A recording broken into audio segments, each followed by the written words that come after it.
E eu Bom, tô bem. Fala, pode falar. não, eu tava vendo se as gurias já iam começar, mas uma coisa que eu vi também, por exemplo, eu já vi acontecer das pessoas encaminharem, daí solicitarem, os documentos têm que ser autenticados em cartório, mas não, na verdade não precisava. Então também tinha uma desinformação interna, sabe? De serem pedidas Sim. coisas que não eram necessárias, né? Tá, mas acho que vai começar. Tá ok.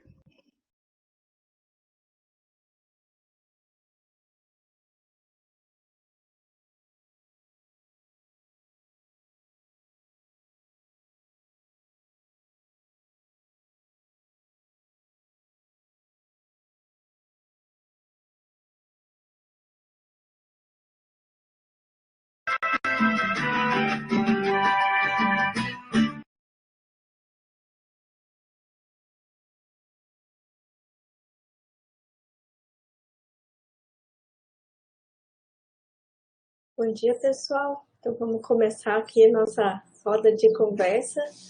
Sejam todos bem-vindos. Estou muito feliz pelo convite, muito agradecida pelo convite de poder mediar essa conversa bem bonita aqui com essas mulheres maravilhosas. Então, hoje a gente vai ter essa discussão sobre o serviço ecossistêmico de polinização e o uso indiscriminado de agrotóxicos. Primeiramente, a gente vai ter uma da Marina Augusta Telmir Bernardo. A Marina, ela é advogada formada pela Pontifícia Universidade Católica de São Paulo. Ela é especialista em Direito Civil e Processo Civil pela Universidade Cândido Mendes. Ela também é especialista em Agroecologia e Produção Orgânica pela UERGS. E atualmente ela é mestranda do Programa de Pós-Graduação em Extensão Rural pela Universidade Federal de Santa Maria. Ela também é membro da Rede Nacional de Advogados e Advogadas Populares, integrante do grupo de pesquisa do CNPq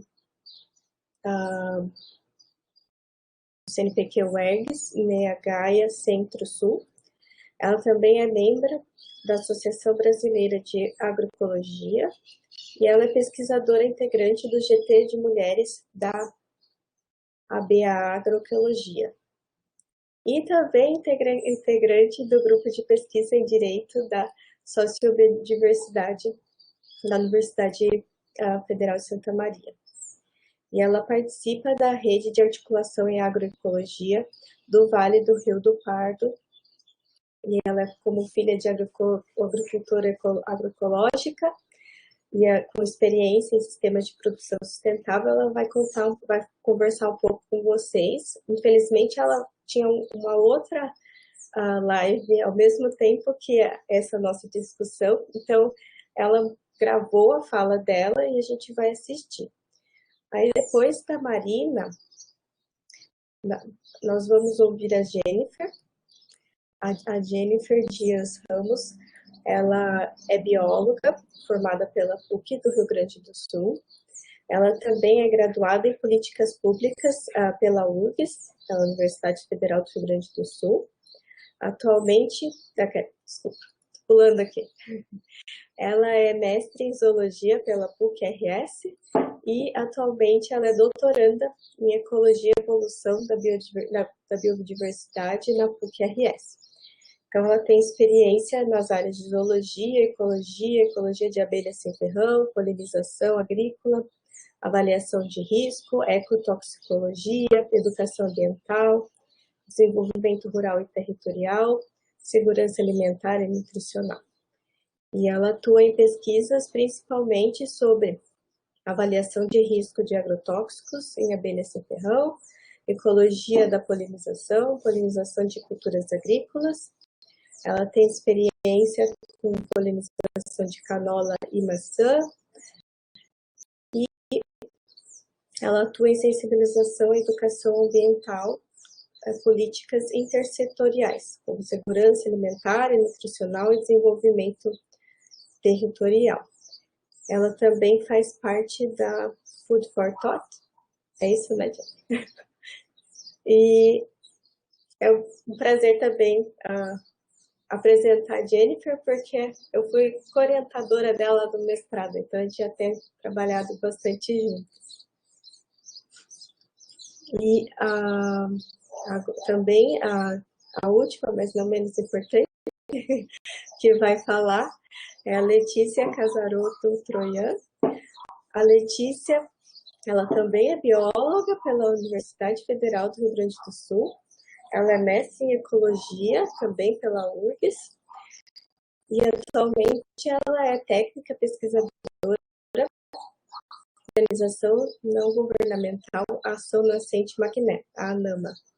E é membro do Círculo de Referência em Agroecologia, Sociobiodiversidade, Soberania e Segurança Alimentar e Nutricional, a ASAM. Círculo PGDR-UFES, que é a promotora desse evento. Então, a Letícia vai contar um pouco para a gente sobre a experiência com os meliponicultores. E também fico muito feliz porque já participei dos eventos da ANAMA, que faz um trabalho maravilhoso com os meliponicultores lá da região. Então, eu acho que agora a gente vai assistir o vídeo da Marina. Espero que todo mundo faça bastante perguntas para a gente ter uma conversa bem legal.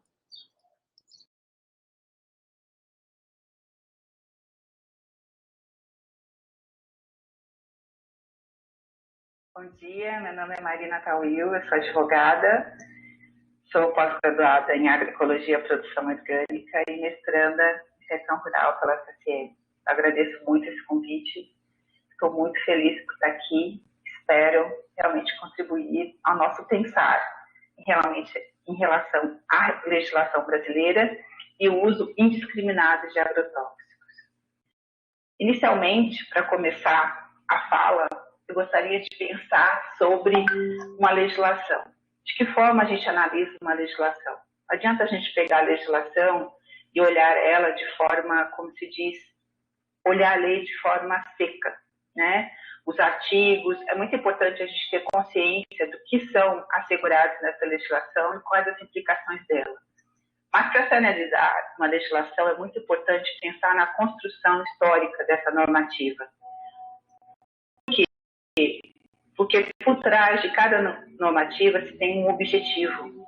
Quando se analisa esse objetivo, é muito importante se analisar o contexto histórico de que foi inserido, de que foi construída essa legislação.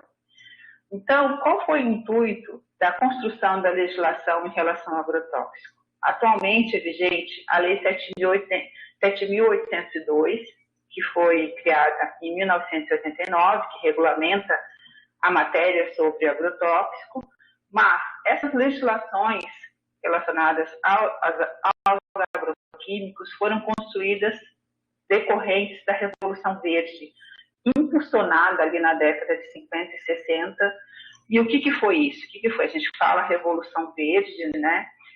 Mas, no fundo, a gente tem que entender que essa revolução foi, na realidade, um movimento difusionista de impulsionar os países da América Latina, e nisso se inclui, obviamente, o Brasil, a dita modernização do campo.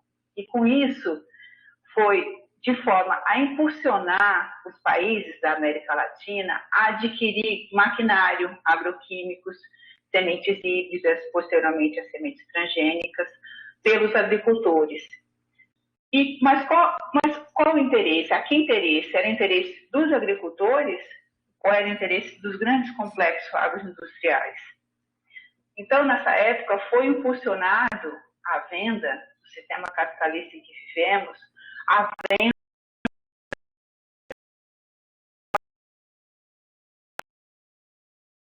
esses grandes complexos agroquímicos que tinham muitas coisas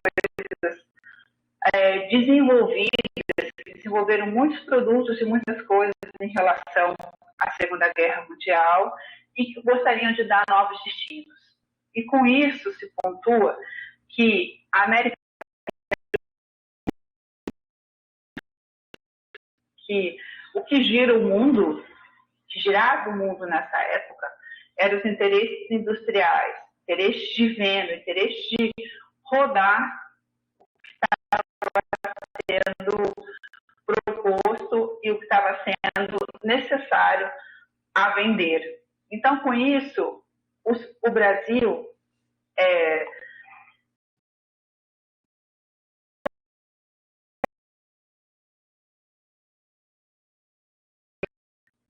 construiu legislações que permitissem essa grande introdução deste maquinário, essa grande dita revolução verde, através principalmente do apoio governamental, que foi através de políticas públicas, que foi através de créditos, de financiamento, e com isso a gente tem que começar a analisar a quem essa legislação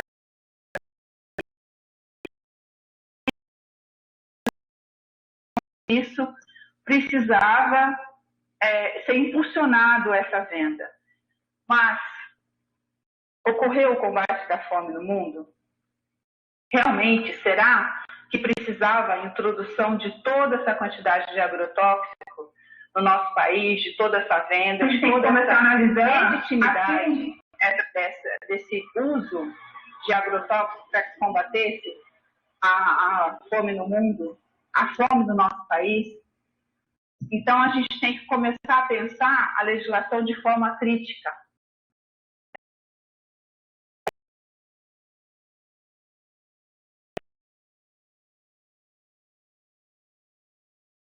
E impulsionar essa construção de um novo pensar a respeito da legislação.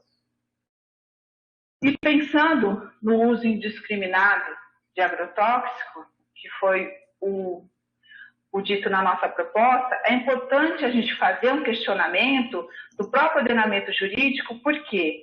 Porque se dispõe no ordenamento os níveis de toxicidade dos agrotóxicos derivados, por serem extremamente químicos e danosos à saúde. Então, a própria legislação já coloca que há risco, que há perigo, que há dano, né? E há vários estudos que apontam mesmo o impacto dos agrotóxicos no solo, na água, na vegetação, no corpo humano, nos animais. Então, até que ponto essa legislação reflete realmente o nosso direito? Até que ponto a legislação reflete e garante que esses agrotóxicos sejam usados, que sejam realmente, que ocorrem, que seja efetiva essa legislação em relação ao uso de agrotóxicos e à fiscalização, e com isso reflete a garantia do nosso direito à saúde. E, além disso, o Brasil, nós temos a Constituição Federal, que é a nossa lei maior, né, que assegura um ambiente ecologicamente equilibrado. Será que os agrotóxicos contribuem a esse ambiente ecologicamente equilibrado? O que isso significa? O que é um ambiente ecologicamente equilibrado para você? Eu acho que a gente tem que começar a pensar como a gente pode equilibrar um ambiente se a gente coloca um agroquímico, se a gente coloca um agrotóxico, se a gente coloca o fungicida para matar, como se dizem, as pragas.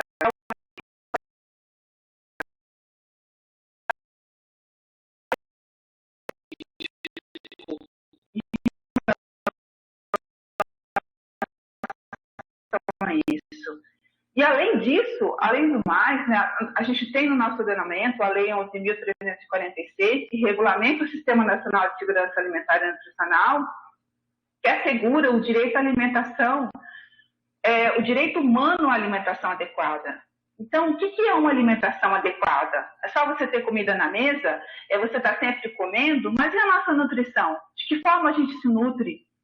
Será que a gente também consegue ter acesso? Será que é assegurado a gente a ter acesso a alimentos limpos, alimentos bons? Como esse alimento está chegando para a gente?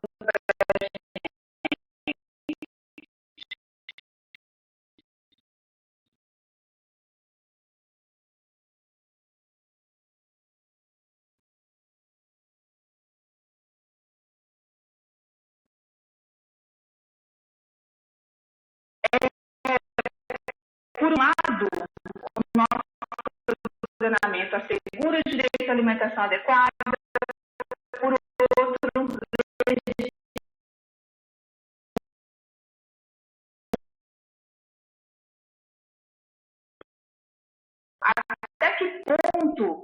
até que ponto será mesmo que a gente precisa de tanto veneno no nosso alimento para nos alimentarmos,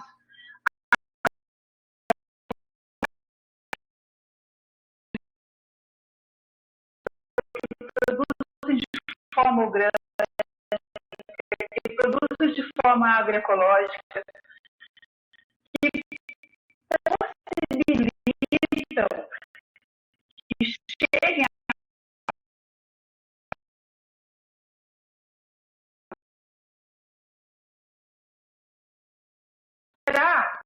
que necessita mesmo, a quem está beneficiando essa quantidade de agrotóxicos que estão sendo liberados, que estão de forma a facilitar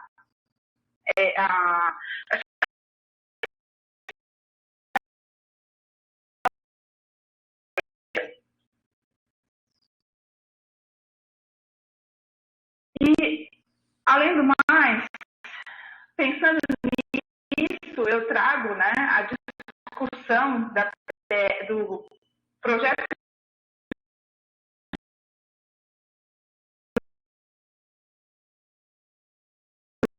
de forma a exemplificar o que eu estou falando. Né?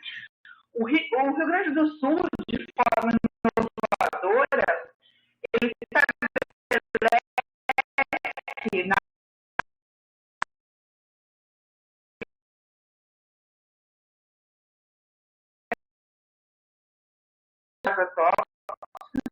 e de outros bioenergistas em nível estadual. E assegura a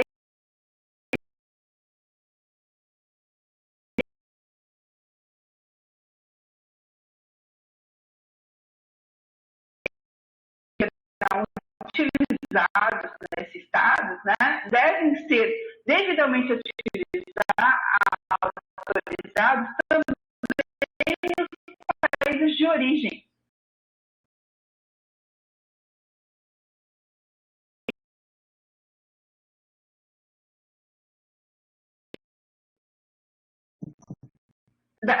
Desses produtos tóxicos. Por quê? Porque a maioria dos produtos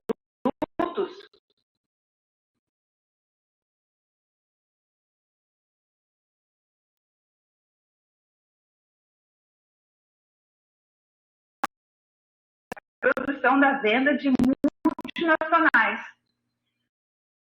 Mas, entretanto, esse projeto ele foi encaminhado na Assembleia Legislativa através de um pedido do governador em regime de urgência.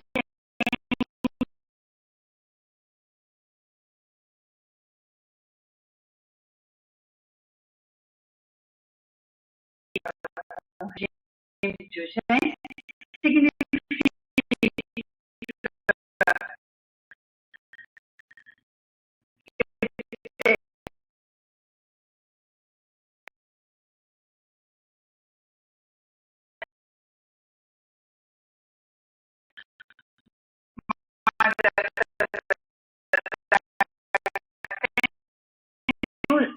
urgência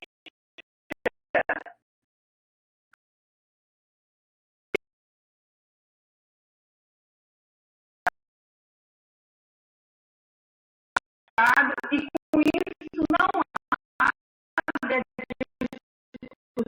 discussão na sociedade civil.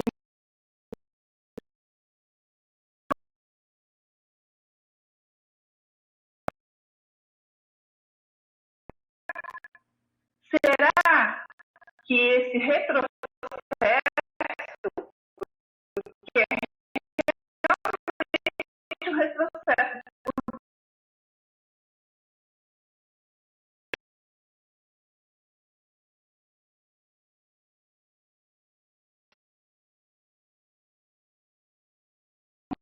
quer dizer,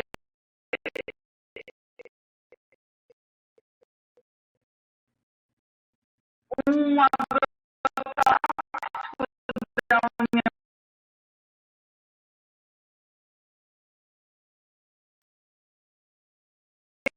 lá, por que a gente pode consumir? Por que o nosso ambiente pode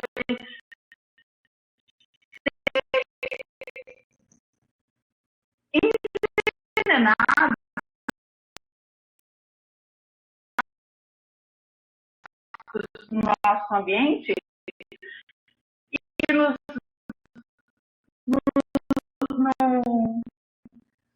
União Europeia não pode. Os países da União Europeia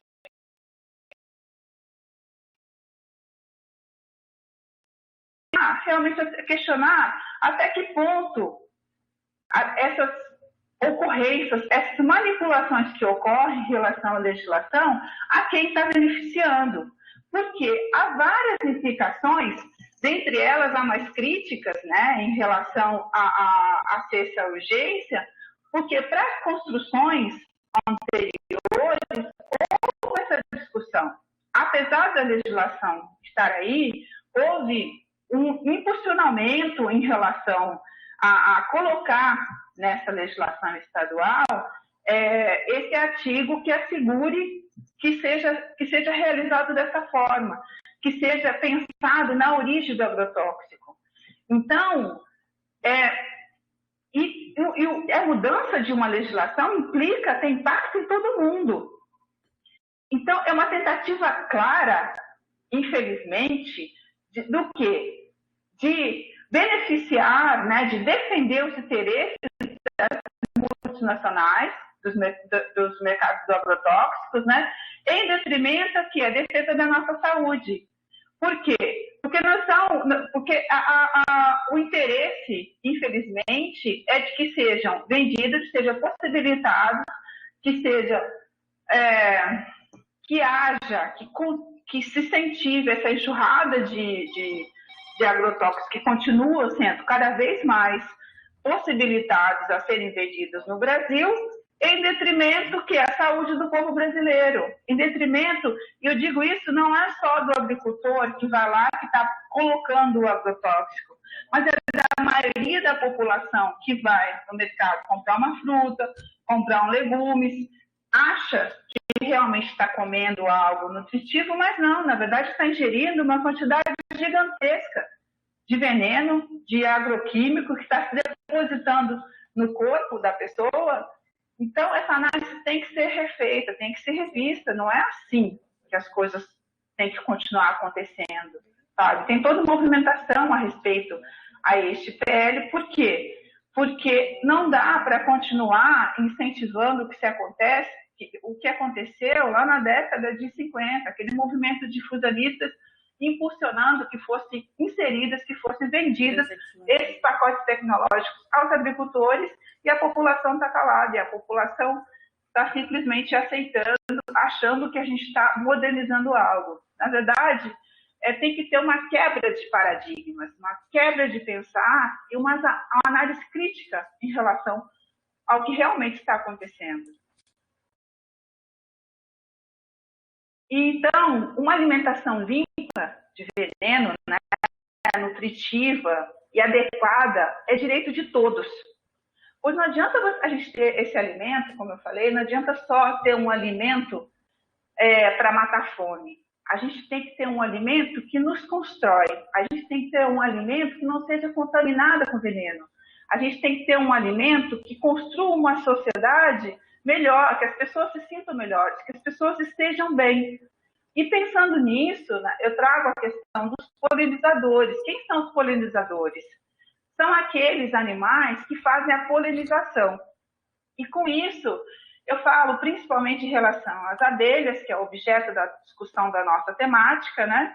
E venho apontar que na legislação, o caput 29 da Lei de Crimes Ambientais dispõe de forma expressa que matar espécies de fauna silvestre, nativos ou em rota migratória é crime ambiental, tanto que configura em pena de detenção de 6 meses a 1 ano e multa. Então, você colocar agrotóxico na sua plantação e atingir a colmeia do vizinho, isso significa crime ambiental. Mas qual o problema? O problema é que se tem essa legislação, mas é ineficiência em relação à fiscalização dessas ocorrências. E com isso, o que está ocorrendo? Está ocorrendo uma grande morte, uma grande mortandade de abelhas. E como que vai ser o nosso futuro? As abelhas são seres essenciais, são seres polinizadores essenciais ao nosso meio ambiente ecologicamente equilibrado. E com isso, há articulações, como a articulação pela preservação da integridade dos seres, da biodiversidade, a APES-Bio, da qual eu participo, que já vem atuando em prol dos agricultores. Em decorrência, essa articulação surge em decorrência da mortandade, da quantidade de 420 colmeias que foram mortas em Mata, que é o município do Rio Grande do Sul, em decorrência de um sobrevoo de avião que aplicou agrotóxicos na área. Isso foi quando? Foi há um ano atrás. Então, assim, a gente tem que pensar que esses acontecimentos não podem mais acontecer. E não adianta só a legislação prever, e não haver fiscalização. E até que ponto a nossa responsabilidade, até que ponto se estabelece a legislação e a responsabilidade fica ali somente na lei, somente em relação ao governo, né? A gente tem que pensar também qual a nossa responsabilidade quanto ao uso de agrotóxicos. O que eu posso fazer para se combater o agrotóxico a partir da minha casa? Qual é pensar o que podemos fazer para mudar essa situação? E é nessa proposta que eu deixo meu questionamento em relação à legislação. Aqui está meu e-mail, estou à disposição para qualquer dúvida. Peço perdão por não estar aqui presente efetivamente, apesar de ser de forma virtual. Agradeço muito a Letícia, a Jennifer, grandes companheiras, e espero poder ter contribuído com vocês. Bom, apesar da Marina não estar aqui com a gente também agradece essa fala maravilhosa dela, né? Esses apontamentos para nossa reflexão. Aí depois, no final, a gente vai ter uma discussão geral. Aí vou retomar algumas coisas, alguns pontos que eu acho importante da gente lembrar. A nossa próxima panelista aí é a Jennifer. Então, Jennifer, obrigada pela participação. Então, bom dia a todos e todas. Vocês me ouvem bem? Então, eu vou aproveitar essa deixa maravilhosa da Marina, né, quando ela traz esse principal ponto do quanto comer é um ato político, né? E é um direito, mas acabou se tornando um privilégio na maioria das vezes. E dentre esse assunto, hoje eu vou trazer para vocês uma apresentação que vai versar sobre o declínio das populações de abelhas e o uso de agrotóxicos, aproveitando esse relato que a Marina já trouxe sobre a questão da legislação e os casos de mortandade que a gente está presenciando aqui no Rio Grande do Sul.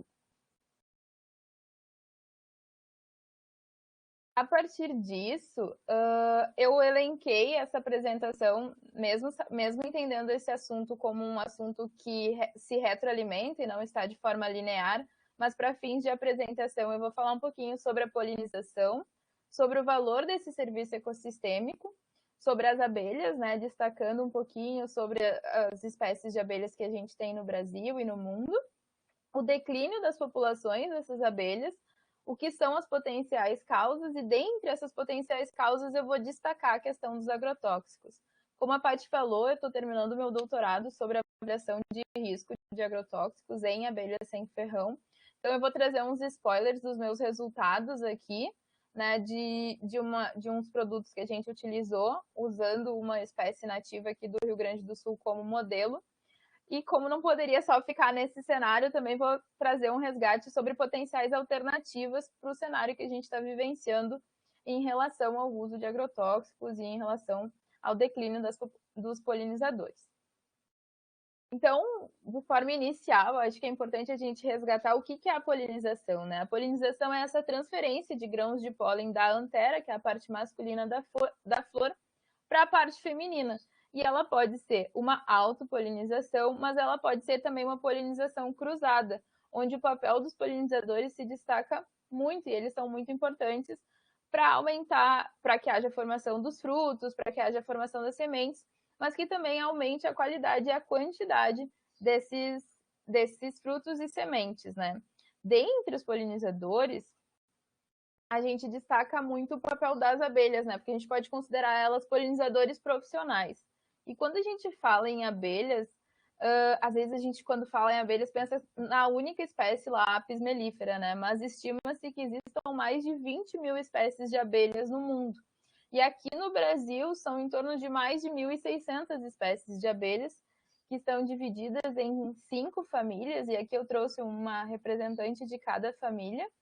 Mas a gente vai falar especialmente da família Apidae, que é onde se encontram as abelhas sociais, né? E as abelhas sem ferrão e a própria Apis mellifera. E contextualizando um pouquinho a questão das abelhas sem ferrão, né? O Brasil hoje é o país com maior biodiversidade de abelhas sem ferrão. As abelhas sem ferrão se distribuem na região neotropical, né, do mundo.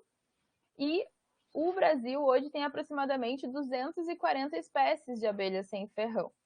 Aqui no Rio Grande do Sul, após a normativa da SEMA de 2014, a gente realmente tem uma lista de 24 espécies de abelhas nativas. E por que eu trouxe esse aspecto, né? Porque quando a Lê for falar mais para frente da meliponicultura, é muito importante a gente não transportar entre estados as espécies nativas, né? Sempre tentar fomentar a criação, a meliponicultura, dentre as espécies nativas do estado, né? Não fazer o transporte dessas espécies entre estados, pelos problemas ecológicos que podem causar. Quando também a gente fala sobre as abelhas, eu acho que um ponto muito importante é entender essa relação que a Mari trouxe também, que é a relação com a agricultura, mas pensando a produção de alimentos e a própria segurança alimentar e nutricional e soberania. Então, as abelhas, elas existem, né, uma literatura que subsidia essas informações, que elas chegam a melhorar a produção de mais de 75% das culturas agrícolas que têm uma importância mundialmente, né? Então, é aquelas culturas que acabam por chegar nas nossas mesas. E isso influencia em torno de 35% do suprimento alimentar humano. Então, isso é bastante, né? Quando a gente pensa o papel desses seres vivos. E aqui eu trouxe para vocês, né, para a gente pensar, nossa, elas são polinizadoras do quê, né? Então, elas são potenciais polinizadores do tomate, do café, da melancia, do coco, da manga, do pimentão, da laranja. Aqui no Rio Grande do Sul, a gente tem a cultura de citros muito presente, muito forte, né? Somos o 4º maior produtor de citros do Brasil. Do melão, da goiaba, da maçã, onde é uma cultura que também o Brasil tem referência de produção, né? O segundo maior, é o primeiro estado com maior produção, segundo, né? O primeiro é Santa Catarina. O pêssego, o girassol, o chuchu, o pepino, a berinjela, a própria canola, onde a presença das abelhas nativas, elas aumentam a qualidade, né? E a quantidade de sementes. O abacate, a carambola, o urucum, a jabuticaba, que é uma espécie nativa, então a gente também entender as plantas nativas como potenciais, né, para nossa alimentação, respeitar a sazonalidade do alimento, pensa tudo que está versando sobre essa ideia de soberania alimentar e segurança também. Por fim, quando a gente pensa nos aspectos qualitativos, né, como que esse serviço ecossistêmico de polinização ele contribui para que o alimento que chega nas nossas mesas chegue com uma cara bonita, né? Quando a gente pensa muito a questão da própria estética desse alimento, né?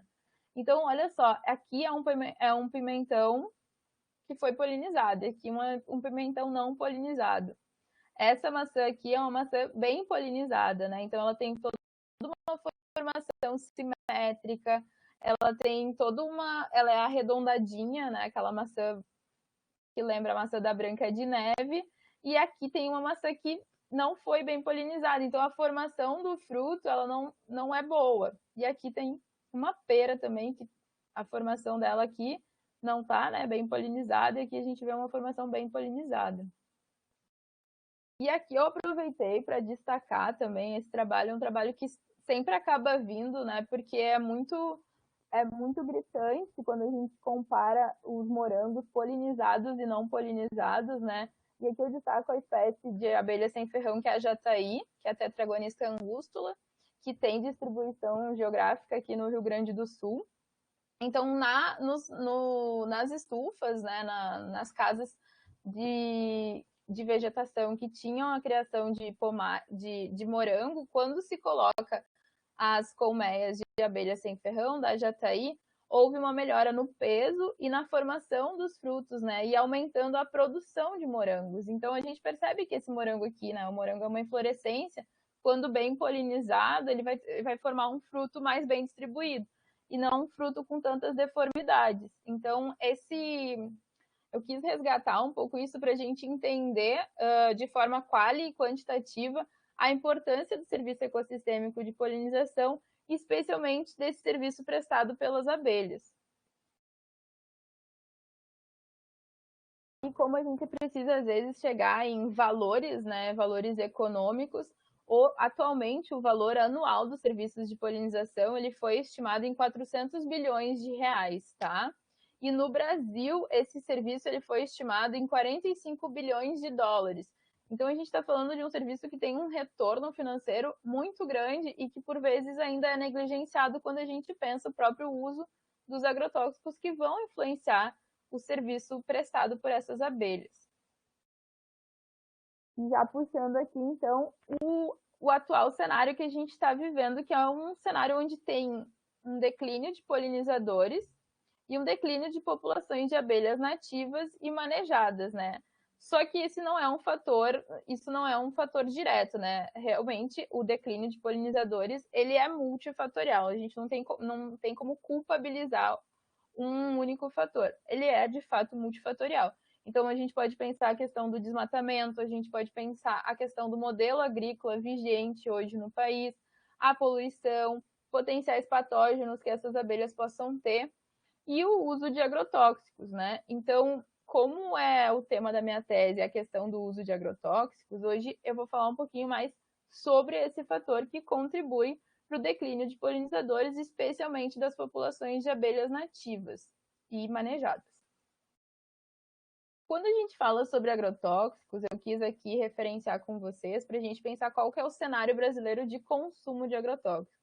Hoje o Brasil é o maior consumidor de herbicidas, seguido de inseticidas e posteriormente fungicidas.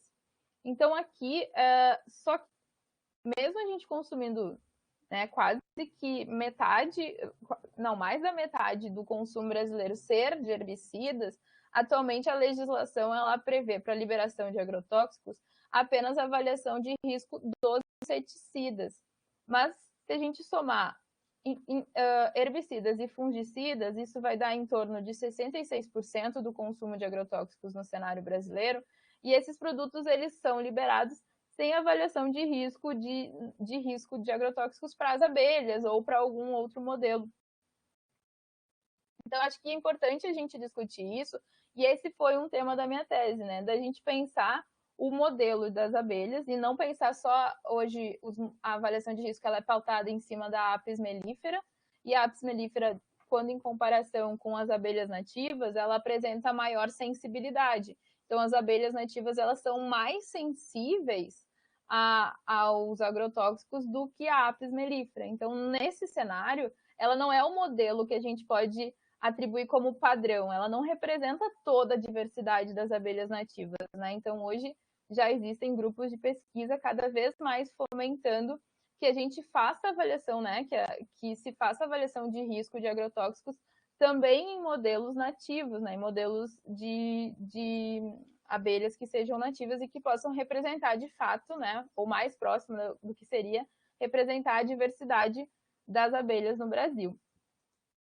Seguindo nessa ideia de contextualizar o cenário brasileiro, né, hoje o principal herbicida consumido pelo Brasil é o glifosato. Esses dados são de 2018, mas seguem para 2019 e 2020, seguido do 2,4-D, onde já existe toda uma discussão sobre a redução do uso do 2,4-D, e o fungicida mancozeb é o primeiro fungicida mais consumido, né, o terceiro na escala de consumo, seguido por daí, então, um inseticida, né? Então, pensem só, né?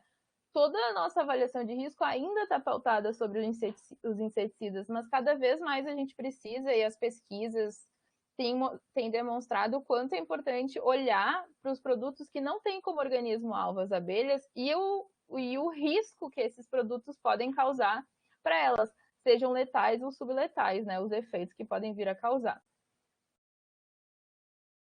Nesse sentido também, quais são as rotas de exposição que essas abelhas elas podem ter frente ao uso de agrotóxicos? E aqui vamos pensar todas as categorias de agrotóxicos, né? Primeiramente, pode ser por uma contaminação direta, de fato, né? Isso acontece em apiários, em enxames silvestres, por exemplo. Na questão dos apiários, a gente teve aquele resgate que a Marina trouxe na zona da mata, onde teve uma grande mortandade. A gente tem tido alguns relatos agora no mês de 2019 também, outras regiões do Nordeste do Rio Grande do Sul com casos de mortandade que né, foram vistos como uma contaminação direta desses apiários, possivelmente por uma pulverização em alguma área de algum agrotóxico. Então, nesse lugar, há um contato direto da abelha com o agrotóxico. Isso pode ocorrer justamente por isso. Nesses relatos que tiveram, nesses casos que tiveram de mortandade, foi encontrado a aplicação de um produto que é um inseticida, que é o caso do fipronil, né? Que é um agrotóxico bastante agressivo e que ele vem a causar alguns efeitos nas colmeias. Então é importante, esses são relatos, né, dos produtores, mas também foram feitas análises de resíduos sobre essas abelhas mortas. E é um resgate que tem sido recorrente o uso desse produto, embora aqui no Rio Grande do Sul já tenha sido vedado o uso do foliar, do fipronil, né, ainda há alguns casos onde ele tem sido um dos agrotóxicos que pode vir a causar a morte das abelhas, né? Sempre em conjunto com outros fatores, nunca um único fator, mas a gente precisa pensar nessas situações. E aqui eu trouxe também, né, quando a gente pensa em abelhas mortas desde dezembro de 2018, por exemplo, com o Rio Grande do Sul, ele perdeu mais de 400 milhões de abelhas. Então, foram casos muito, muito devastadores para os apicultores também, né? Que é um dos setores que também tem uma grande contribuição para o PIB do Brasil. Então, a gente também precisa pensar o valor econômico que está se perdendo, além do próprio valor ecossistêmico dessa perda de abelhas, que tem sido relatado várias vezes aqui no Rio Grande do Sul, né? Vocês podem ver pelos dados, em comparação com os outros estados da região sul. Além disso, as abelhas também podem se expor quando elas vão forragear, né? Coletar pólen e néctar. E daí a gente vai chamar de uma contaminação indireta. Por quê? Porque esses produtos eles são aplicados diretamente na planta adulta ou ainda enquanto semente, e ele vai ser absorvido pela planta através das folhas e raízes, e ele pode ser distribuído pelo sistema vascular da própria planta, quando vai atingir possivelmente o pólen e o néctar. Quando essas abelhas elas vão para o campo forragear, coletar o néctar e o pólen, elas podem ser contaminadas indiretamente. Nesse caso, a gente vai provavelmente ter efeitos que a gente chama de subletais, né? A forrageira ela não morre no campo, mas ela traz esse resíduo de agrotóxicos no pólen para dentro da colônia. Então, a gente pode ter um efeito que é um colapso da própria colônia, no fitness da colônia, que a gente chama, com esses resíduos de agrotóxicos. Aqui, né, os marcos legais que a Marina já trouxe, mas o que eu gostaria de destacar é que em 2017 saiu uma normativa que regulamenta a liberação de uso de agrotóxicos e indica que deve ser, de fato, avaliado o risco de agrotóxicos usando as abelhas como organismo indicador. E ainda em 2017, o IBAMA lançou uma seleção de espécies de abelhas nativas para essa avaliação de risco de agrotóxicos.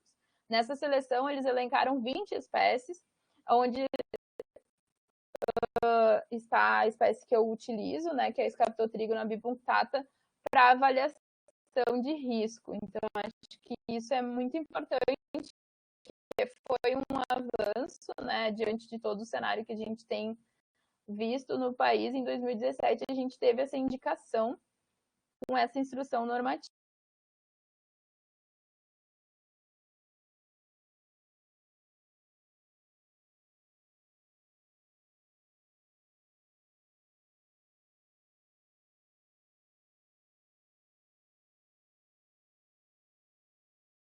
A Jennifer travou para você, Letícia? Travou. Eu achei até que era a minha internet aqui. Caiu. Travado. Vamos aguardar a Jennifer entrar.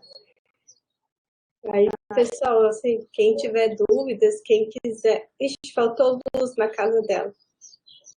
Oh. Vamos ver. Ela vai, acho que... Ela vai entrar. Ela vai tentar entrar. Eu vou aguardar um pouquinho. Jade, tu queres aproveitar para falar sobre o registro da presença ali, seguindo as orientações nas notas? Sim, vou colocar aqui enquanto a Jennifer chegar. Vocês todos podem registrar a sua presença, seguindo as orientações que aparecem nas notas compartilhadas. Basta só acessar ao site que aparece ali, da RNP,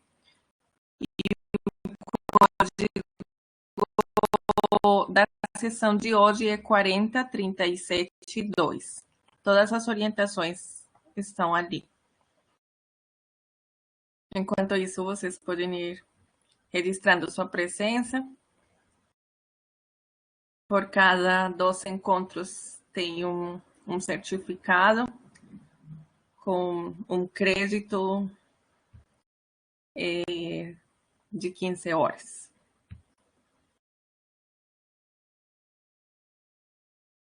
Se o pessoal também quiser ir escrevendo perguntas, dúvidas, comentários, podem ficar à vontade.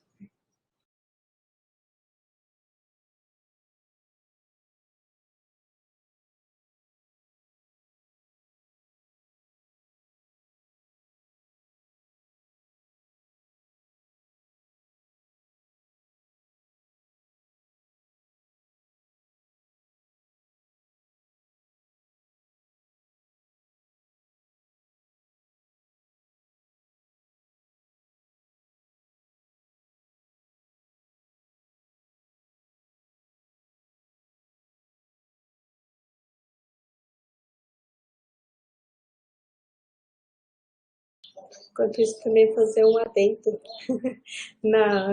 A Jennifer estava falando bastante da qualidade, né, dos frutos. Uma coisa que a gente pode citar também é que a polinização ela aumenta o valor nutricional também dos frutos, né? Já se mostrou para maçã e para morango que aumenta o teor de algumas vitaminas, de alguns minerais. Ela também está relacionada ao tempo de prateleira, então os frutos, né, que foram polinizados, eles duram mais tempo. Isso é importante também para comercialização. Então, assim, a polinização, o efeito da polinização é muito mais do que a quantidade de frutos, né? A gente tem diversos efeitos. Outra coisa, né, que a polinização pode ajudar é quando você tem uma plantação, uma lavoura, né, uma cultura agrícola que as plantas florescem em massa, né, ou seja, ao mesmo tempo. Se você tiver uma boa polinização, você garante que aqueles frutos vão ter um tempo de desenvolvimento parecido. E aí você pode colher tudo com maior uniformidade, né? Porque dá mais trabalho se você tiver que ir várias vezes fazer uma colheita. Então você pode manejar também sua polinização para isso, né? No caso de plantas que você quer que a frutificação dure mais tempo, né, para colher, também você poderia evitar a polinização em alguns locais. Então, assim, a polinização ela pode ser manejada para vários benefícios nas culturas agrícolas, não só aumentar a quantidade de frutos. Até, por exemplo, se você quer que se todo mundo... Você também encurta, né, o ciclo de vida das plantas, porque se todas as flores forem polinizadas, ou a maioria delas, essa planta vai começar a desenvolver frutos e aí ela não vai produzir mais flores. Então, ela vai se manter ali uniforme também essa produção. Jennifer voltou. Gente, nunca faltou luz na minha casa, mas hoje faltou. Obrigada, desculpa. Mas voltou. Imagina. Voltou. Questões do home office. Então, já estava mais próximo da conclusão, vou resgatar um pouquinho aqui a questão. Tá me ouvindo direitinho, Paty? A questão dos marcos legais, né? Que é a própria legislação de agrotóxicos, mas essa instrução normativa de 2017, onde ela traz para o cenário de discussão e para essa arena pública a gente pensar as abelhas como potenciais organismos indicadores de avaliação de risco de agrotóxicos, justamente com uma seleção de espécies de abelhas nativas para avaliação. Então, cada vez mais essa ideia de pensar outros modelos, né, biológicos que possam ser olhados para avaliação de risco tem sido mais presente no contexto ambiental. Quando a gente pensa em avaliação de risco para as abelhas, a gente vai levar em consideração alguns fatores, né? As mudanças fisiológicas, mudanças morfométricas, as próprias questões comportamentais, os aspectos morfológicos, as questões genéticas e a própria letalidade. Quando a gente fala sobre efeitos letais, é importante pensar que existem dois tipos de efeitos, os letais e os subletais. Os letais é quando realmente são casos de mortandade e o indivíduo adulto morre fora da colônia. Os efeitos subletais são aqueles efeitos que a gente vai encontrar nos imaturos ou dentro da colônia, né? E aqui, o que eu trouxe para vocês é um dos resultados do meu doutorado, né? Que eu utilizei o fungicida Comet, que é o ingrediente ativo é a piraclostrobina, é um dos fungicidas bastante utilizados nas culturas de citros aqui no Rio Grande do Sul.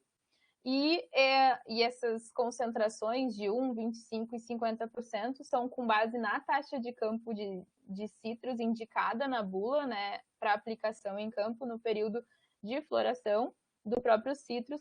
E quando a gente olha aqui os meus resultados, aqui é um gráfico onde mostra a quantidade de dias, que é o desenvolvimento dos imaturos, né? Esses testes foram realizados com Scaptotrigonum punctata, que é a tubuna, aquela bem pretinha, e aqui a taxa de sobrevivência dessas abelhas durante o seu desenvolvimento, que é em torno de 46 a 50 dias. Quando a gente olha para o controle, que são os imaturos que não receberam nenhum fator de exposição, só receberam um alimento larval, o controle ele sobrevive mais de 80% dentro de uma criação in vitro. Quando a gente tem as concentrações aplicadas, né, que aqui são as concentrações do fungicida diluídas no alimento larval, vocês vão perceber que a concentração intermediária, que é 25% do que é aplicado no campo, ela fez com que a sobrevivência reduzisse muito. Então, apenas 18% das abelhas que foram expostas a esse teste sobreviveram. Em contrapartida, as doses de 1 e 50%, quando relacionadas com o controle, não diferiram, né? Quanto a esses dados, não diferiram significativamente. Mas quando a gente olha a partir disso, né? Vamos olhar essas abelhas que emergiram, né, dessas concentrações, como que elas estavam. Essas abelhas, elas estavam com um peso maior, por exemplo, aqui a taxa de 50% e aqui é de 1%, né, a concentração, e de 25% os pesos eram menores. Mas, né, até então, 50% estava tudo ok, né, o peso era maior, elas sobreviveram. Mas quando a gente vai olhar como que está esse indivíduo e qual que é a funcionalidade dele ecologicamente, né, então, a principal ponto encontrado nas abelhas que foram expostas a esse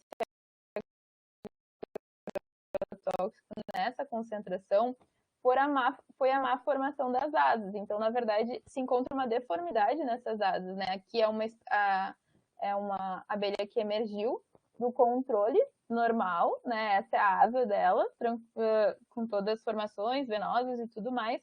E essa é um imaturo que emergiu desse tratamento, né? Quando submetida à concentração de 50%. Como vocês podem perceber, não houve formação dessa asa, é uma asa diminuta que a gente chama. Então, é uma deformidade. Essa abelha, ela perde toda a função ecológica dela, que é o serviço ecossistema de polinização, porque ela não vai conseguir voar e forragear. Então, esse foi um... Oi. Só uma coisa, tira o cabelo do microfone, porque às vezes abafa, daí fica muito baixinho. Tá melhor agora? Sim. Então, esse foi um dos principais achados do meu... A Lê já vai tirar ali também. Esse foi um dos principais achados do meu doutorado, né? Então, a gente pensar o quão importante é avaliar o risco de agrotóxicos que não tenham as abelhas como organismos alvos e pensar como que essas concentrações, mesmo as que são concentrações residuais ou as concentrações mais altas, podem causar efeitos para as abelhas e não olhar só a letalidade, o efeito letal, mas olhar os efeitos subletais, como é o caso da deformação das asas, deformação do corpo. E já chegando para o finalzinho aqui na questão das próprias alternativas, e já para deixar o gancho para ler, também trazer algumas coisas, a gente entende o quanto é importante fomentar as pesquisas básicas e pesquisas aplicadas, e a partir disso, trabalhar com divulgação científica, com ações de extensão e tirar esse conhecimento produzido dentro da academia para fora da academia também, mas fazendo interlocução tanto com os agricultores, apicultores, meliponicultores, mas também com os tomadores de decisão, para que essas decisões em relação aos agrotóxicos, elas sejam realmente mais subsidiadas com base em evidências científicas. Outro ponto que a gente entende que é muito importante é a transição desse modelo agrícola vigente, que a agricultura convencional ela já realmente não se faz, é um sistema que está falido, né, diante de todo o impacto ecossistêmico que ele está produzindo. Então, se entende a transição agroecológica como uma alternativa para esse cenário de ausência de conservação do ecossistema. E nesse sentido, como eu comentei lá no início, né, que eu acabei por estudar políticas públicas também, houve entre 2013 e 2019 o Plano Nacional de Agroecologia e Produção Orgânica, que é o PLANAPO, que vinha, né, sendo fomentado, onde a gente via várias ações, onde cada vez mais se discutia a questão da própria transição agroecológica versus esse modelo agrícola vigente.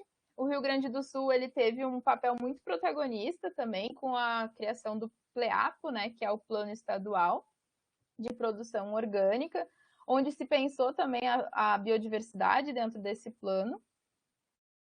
E o que eu destaco muito dentre os objetivos destacados dentro desse plano do estado do Rio Grande do Sul foi a questão de valorizar a agrobiodiversidade, né? Pensando o desenvolvimento de sistemas de produção que fossem diversificados, pensando o direito humano à alimentação adequada, a melhoria da qualidade de vida e da preservação dos recursos naturais, reconhecendo cada vez mais os sistemas agroecológicos e orgânicos como passíveis de uma retribuição por serviços ambientais prestados, né, pelos agricultores.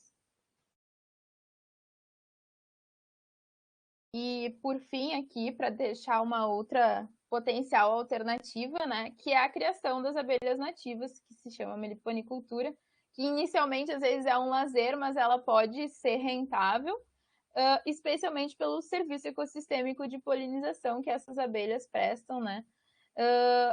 Por ações de educação ambiental, pela questão da conservação do ecossistema, mas isso eu vou deixar para Lê falar mais para frente com mais propriedade. E então eu queria agradecer a todos ao convite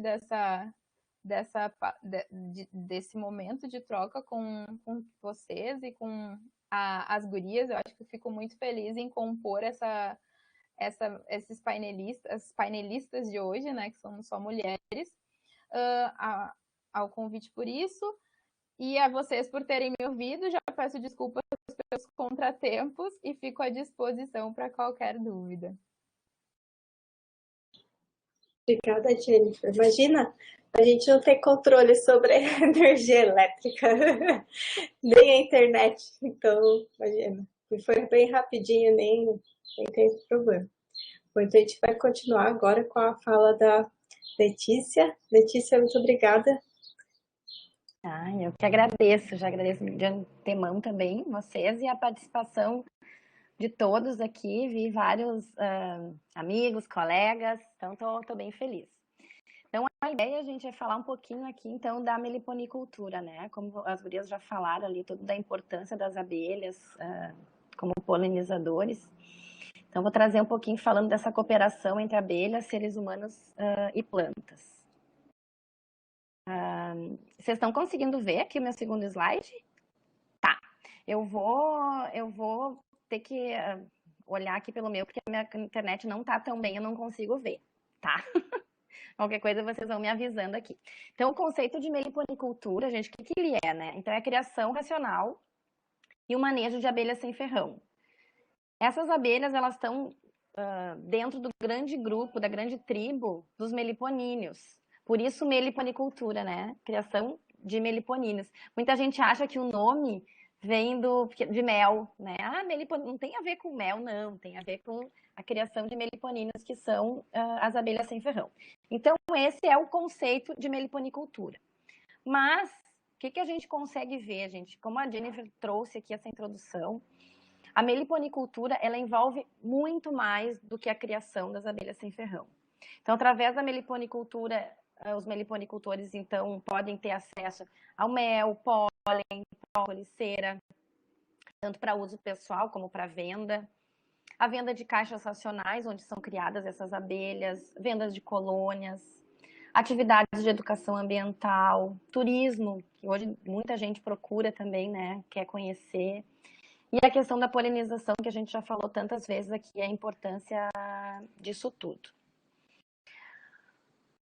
Então, o que eu queria trazer aqui para vocês? Um pouco mais essa reflexão desse conceito de meliponicultura, né? Que quando praticada, então, com boas práticas de manejo, ela fortalece as populações de polinizadores, contribuindo com a conservação da biodiversidade e melhoria de sistemas naturais e agrícolas. Então, fortalece as populações de polinizadores, sim, né? Porque a gente está aumentando, criando, então, essas abelhas, essas populações aumentando. Conserva a biodiversidade, porque também elas polinizam não só culturas agrícolas, mas também espécies nativas, então elas melhoram todo o ecossistema. E aqui, o que eu trago para vocês? Que a gente vê a meliponicultura como uma interação entre abelhas, seres humanos e plantas. Mas aí eu já venho de dizer aqui, uma crítica ao meu próprio slide. Porque, na verdade, assim, quando eu comecei a entrar nesse mundo da meliponicultura, eu via muitas vezes o trabalho da meliponicultura focado nas abelhas. Então, sempre era um olhar para as colônias, como é que elas estão. Tá faltando mel, então vou fazer um xarope para repor. Tá faltando pólen, vou fazer um bombonzinho de pólen para repor. Então, sempre um olhar focado nas abelhas. Mas, cada vez a gente percebe que essa interação que envolve a criação das abelhas sem ferrão, por exemplo, com as culturas agrícolas, se for um caso de um agricultor, o que ele planta, como é que é o entorno dessa propriedade onde ele está, né? Do que as abelhas se alimentam? Será que eu preciso simplesmente fornecer mel e pólen? Ou eu posso pensar um pouco do que plantar para essas abelhas comerem, né? Então, do que essas abelhas se alimentam? Então, por isso que eu comecei, assim, cada vez mais pensar a meliponicultura, não só como uma criação de abelhas sem ferrão, mas essa interação entre as abelhas, entre os seres humanos e também as plantas, que é o ambiente. Mas aí, gente, eu já comecei a ver que isso também já está defasado, ao meu ver. Que a meliponicultura envolve muito mais que isso. Porque se a gente olhar dentro de uma colônia, a riqueza de interações que acontecem lá dentro, não só entre abelhas, né, e plantas, mas a gente tem bactérias que vivem ali, a gente tem fungos, a gente tem ácaros. Então, a gente tem um ecossistema imenso dentro de uma colônia. E que qualquer coisa que abala esse sistema, como, por exemplo, a Jennifer trouxe aqui, né, do uso dos agrotóxicos, que nem sempre só o inseticida ele pode prejudicar uma colônia, mas talvez um bactericida, um fungicida, porque tem fungos e bactérias que são essenciais ao desenvolvimento dessas colônias, que vivem em total interação e cooperação ali dentro. Então, quando a gente começa a ter esse olhar, pensando todas as interações que estão envolvidas ali, A gente vê que ela é muito mais que uma criação racional de abelhas sem ferrão, e ela é muito mais do que a interação entre abelhas, seres humanos e plantas, né? Por isso que eu falei, é uma crítica ao meu próprio slide, né? Ela é uma interação com todo o ecossistema como um todo. Por isso, né, que hoje a meliponicultura, ela está presente em ações do PAN Lagoas do Sul, por exemplo, que é o Plano Nacional para a Conservação dos Sistemas Lacustres e Lacunares do Sul do Brasil. Então, é um plano para a conservação de espécies, né, de espécies ameaçadas. E como é que as abelhas estão aí dentro, né? Se o foco é só as abelhas, não. Então, a meliponicultura, ela entra dentro dessa ação de promover ações de educação ambiental voltadas à valorização dos ecossistemas. Tem uma ação que é específica de implantação e monitoramento de meliponários. Tem a questão de promoção de assistência técnica e extensão rural também. Então, hoje a meliponicultura, ela já é vista como uma atividade que ela contribui para a conservação do ecossistema como um todo, né? Não só das espécies de abelhas. E como é feito, então, esse incentivo à meliponicultura? Através de cursos, seminários, né? Então, trouxe algumas imagens para vocês, onde a gente tenta aqui abordar, de novo, não só a questão das abelhas, mas de toda essa interação que envolve, que as pessoas se sintam sensibilizadas cada vez mais, né? Digamos assim, que a gente está falando de abelhas, mas a gente acaba que através das abelhas, falando dessa interação de como é, né? Como nós estamos inseridos nesse planeta, né?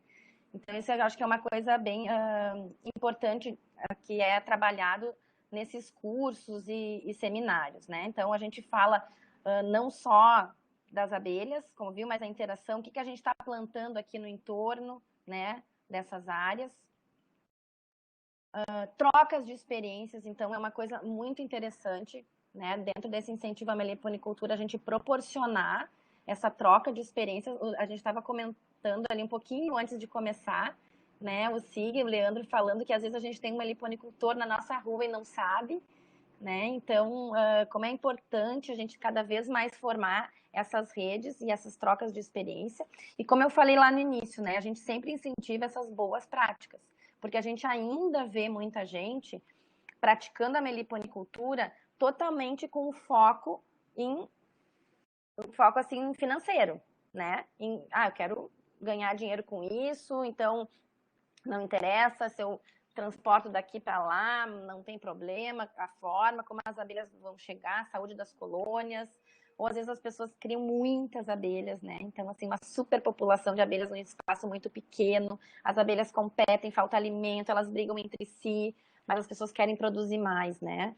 As pessoas muitas vezes tiram abelhas da natureza, porque, essa espécie está valendo um monte, encontrei aqui, vou tirar dessa árvore, né? Então, prejudicam. Então, a gente ainda vê uma prática, assim, de meliponicultura sendo muitas vezes predatória ao meio ambiente, né? Então, a ideia aqui é trazer para vocês esse incentivo à meliponicultura dentro dessas boas práticas. Então, essas trocas de experiências entre os meliponicultores é muito importante. Então, aqui, um trabalho que a gente desenvolve também dentro da NAMA é esse trabalho de assessoria técnica. Então, não só cursos e seminários, mas após esses cursos e seminários, as pessoas, depois que elas adquirem as suas colônias, né, como a gente vê cada vez mais a importância de ter esse acompanhamento, porque as pessoas muitas vezes se sentem inseguras. Eu ainda não sei fazer uma divisão, ainda não sei.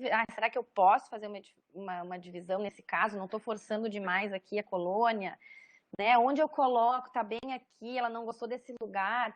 Então, até as pessoas conseguirem andar com as próprias pernas, assim, né? Digamos, essa assessoria técnica, ela acaba sendo bem importante. Aqui, outro aspecto legal da assessoria técnica, a gente saber ouvir, né? A assessoria técnica, ela também é uma troca. A gente ouve muito os agricultores, assim, né? As reais necessidades, o que está acontecendo, como é que não está, que tipo de criação. Então, essa troca é muito importante. E através disso, a gente começa a notar em vários lugares, assim, mudanças de atitude, né? As pessoas, quando elas começam a entender toda a complexidade e, ao mesmo tempo, a gente diz assim, a simplicidade em cima dessa complexidade toda, né? Que às vezes te olha uma colônia de abelha e não tem... Elas estão ali e vivem, né? Então, teoricamente é simples. Mas a gente vê toda a complexidade que envolve ali, como diz um amigo meu, o Walter, né? Falando num curso agora recente. Que a questão, assim... não foi ele. Não, foi outra pessoa, mas, bom. Mas que fala da respiração, né? A gente respira, é simples respirar, né, gente? A gente respira, mas toda a complexidade por dentro, né? O que está acontecendo dentro das nossas células, mecanismos bioquímicos complexos que ocorrem ali, a gente não percebe. Então, aqui é a mesma coisa, né? A gente, quando as pessoas começam a perceber todas essas interações que ocorrem, muitas vezes acontecem mudanças de práticas, né? Então, as pessoas começam a perceber que talvez uma agricultura convencional, esse uso indiscriminado de agrotóxico, ele não seja compatível com a criação de abelhas sem ferrão.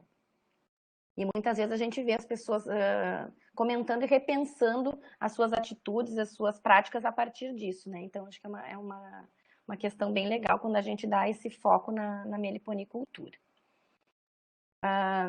Então aqui, outra coisa interessante dentro dessa prática, aqui a família da Inês, a Dani, que estão aí também nos assistindo aqui, fico bem feliz pela presença de vocês.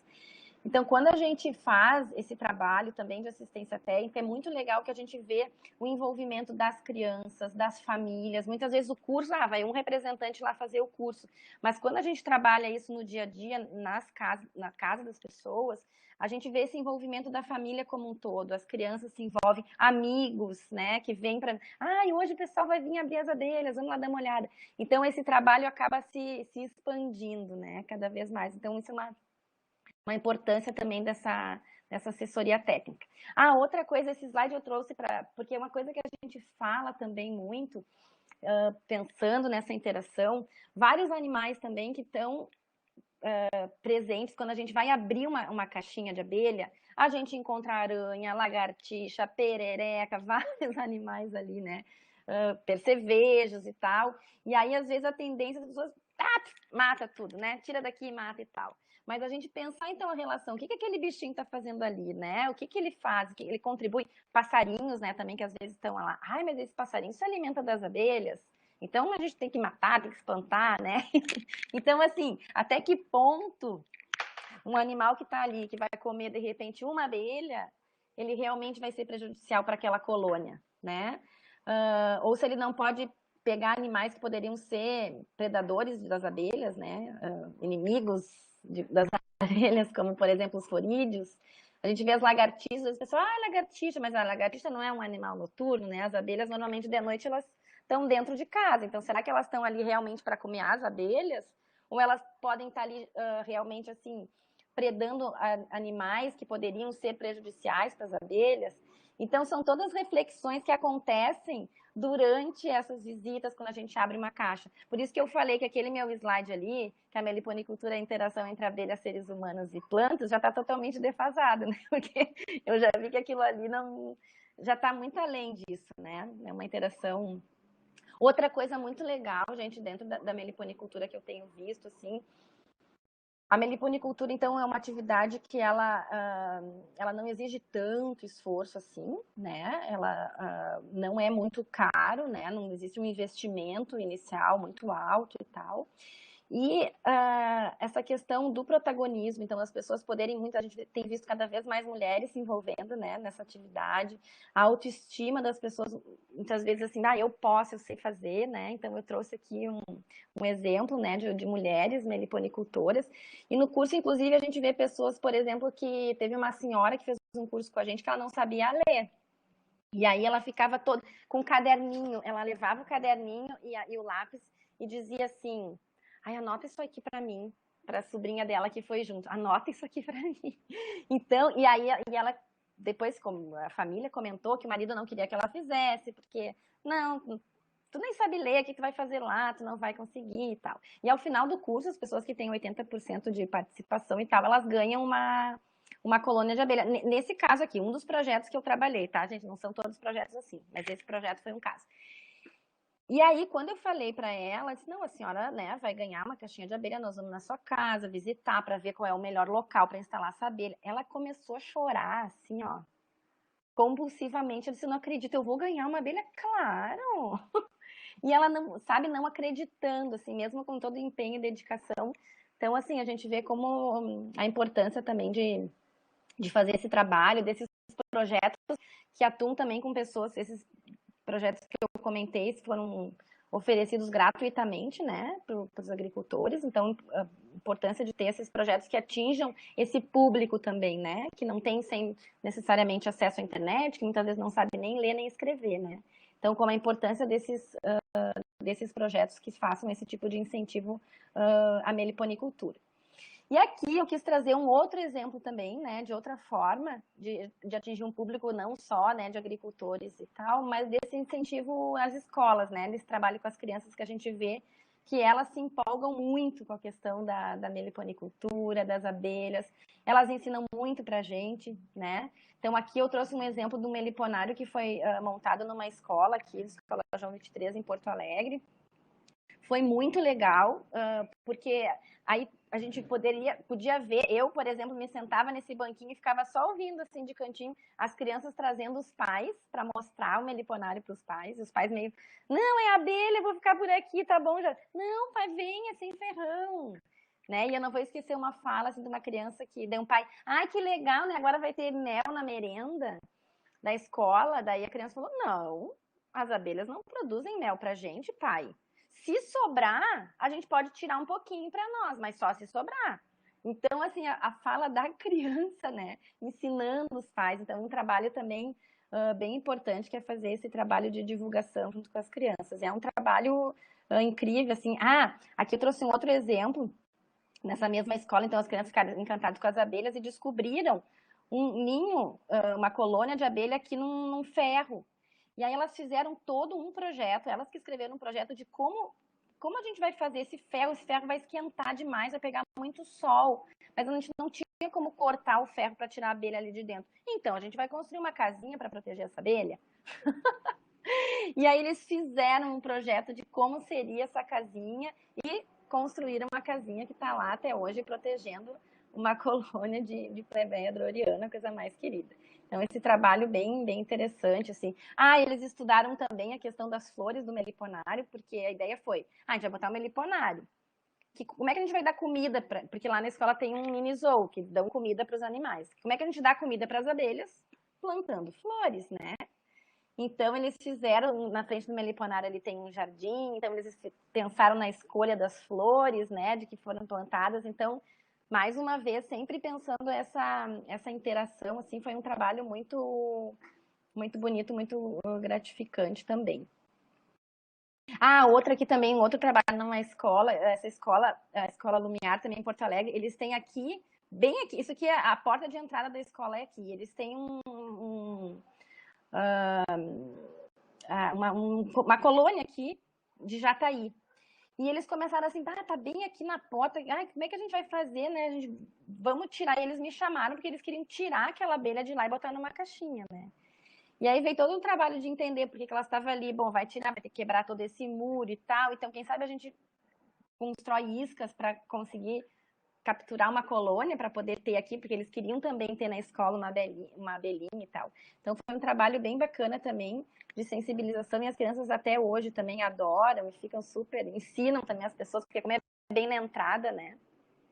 E aí, gente, só para finalizar, eu trago uma frase aqui do meu colega, do Rafael, que é a meliponicultura, então é a arte de promover a biodiversidade, né? E aí, já aproveitar e fazer um agradecimento. Eu queria agradecer 1000 pessoas, né? Mas começo agradecendo vocês, gurias, né? Por toda a oportunidade, a parceria.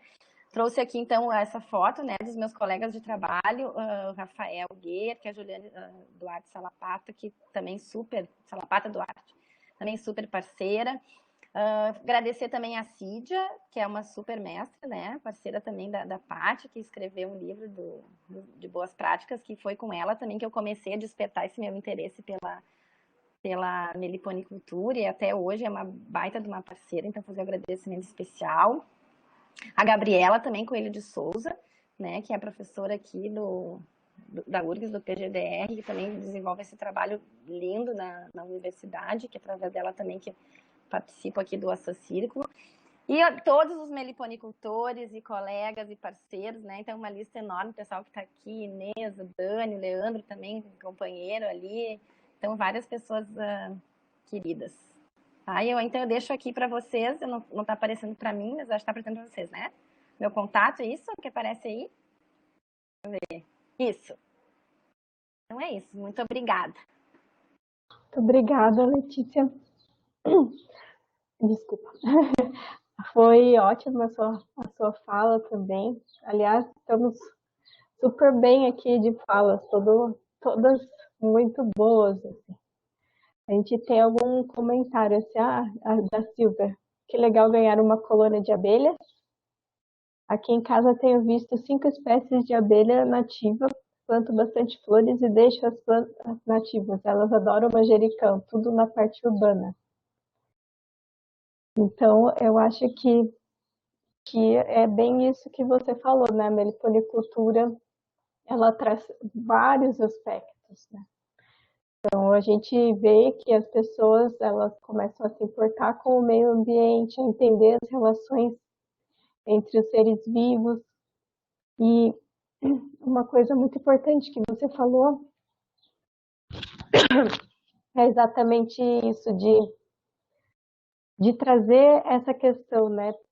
Que as pessoas querem criar, e a gente tem sempre, acho que bem nas duas atividades, né? Tanto na produção de alimentos, quanto na meliponicultura. Qualquer atividade que seja econômica, que o foco seja financeiro, a gente já tem aí a história mostrando, né? Tanto na parte das plantas, como dos animais. Quando a produção se torna intensiva e não visa a preservação daquela espécie, a gente cria vários problemas, né? Tipo, as plantas, tem várias pragas. Aqueles animais não são pragas, né? Na natureza, que a gente tem um equilíbrio, eles se alimentam, mas as plantas produzem seus frutos, reproduzem, continuam vivas, né? Quantas árvores, muitas vezes a gente vê plantas que tem um monte de folha comida, mas ela está ali. E a mesma coisa com as abelhas, né? E a meliponicultura. A gente tem um tesouro na mão, que a gente precisa cuidar, porque a gente ainda não tem problemas, por exemplo, como a apicultura tem, como a agricultura tem, como a criação de outros animais tem.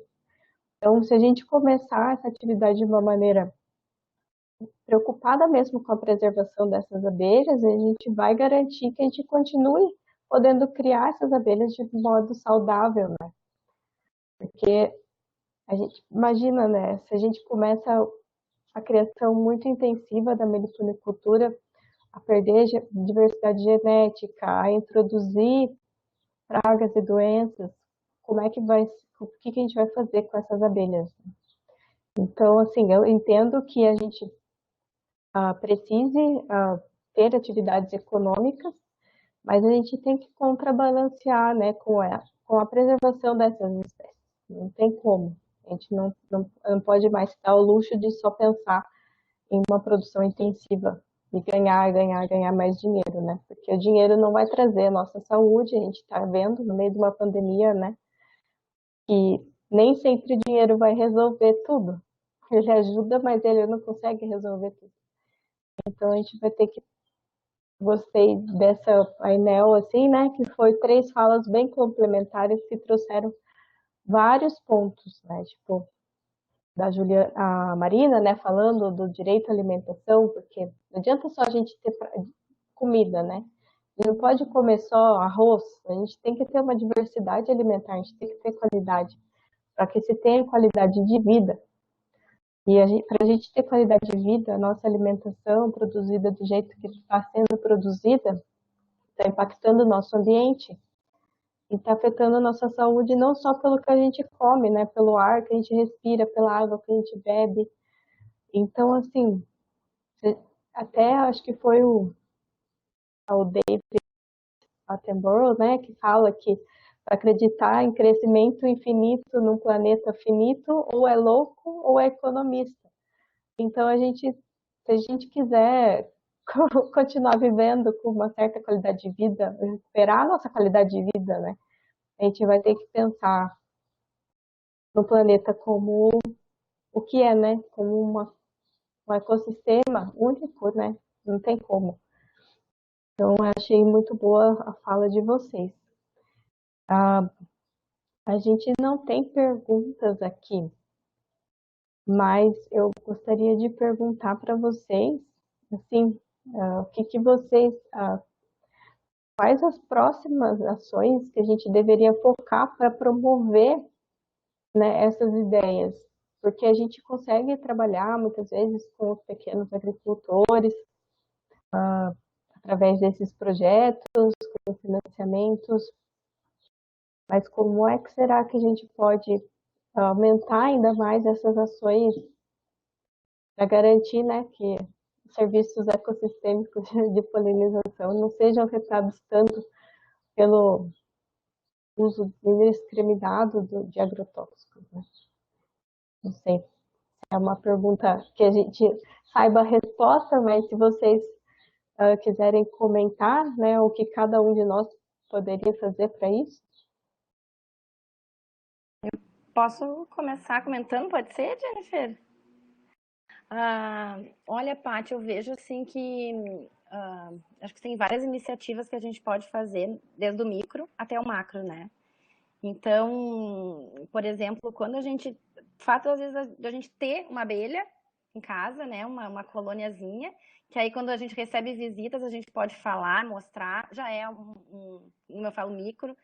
Muita gente às vezes não tem abelha, não tem espaço, mas está participando de um debate como esse, hoje aqui.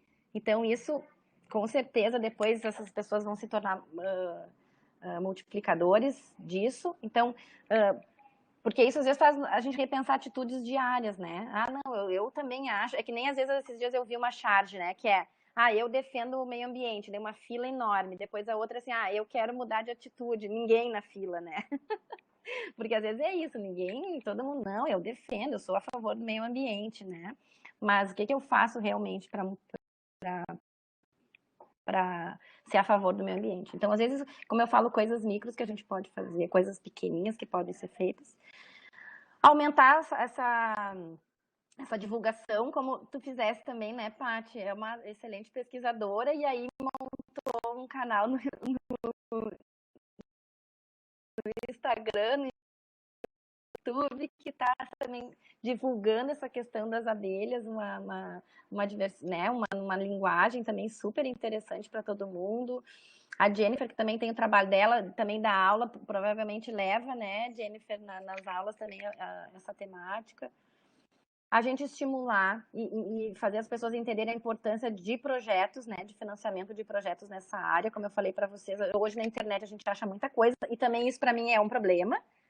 Vários cursos assim que eu participei, a pessoa, mas eu vi na internet, como se tá na internet, é verdade. E aí tem muita coisa assim que tu fica, meu Deus do céu, né? E aí, então, mas então, pessoas que não têm acesso à internet também possam ter acesso a isso.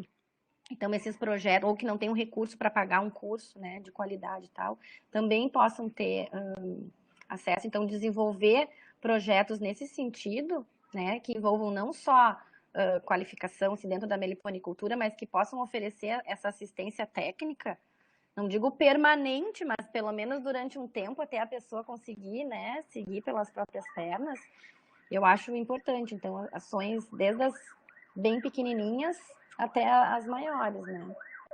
Vou dar um exemplo aqui, como foi a criação da instrução normativa, a gente não falou da parte da regulamentação aqui, né, mas que hoje o Estado do Rio Grande do Sul foi pioneiro, então, na criação de uma normativa simplificada para a criação de abelha sem ferrão, que antes a gente seguia a lei, né, federal, então que era bem complicada, e hoje em dia não, a gente tem, né, uma instrução normativa mais simplificada aqui, então isso também é uma coisa, foi um trabalho bem importante, né, de incentivo. Então eu vejo, assim, coisas desde atitudes micro até macro.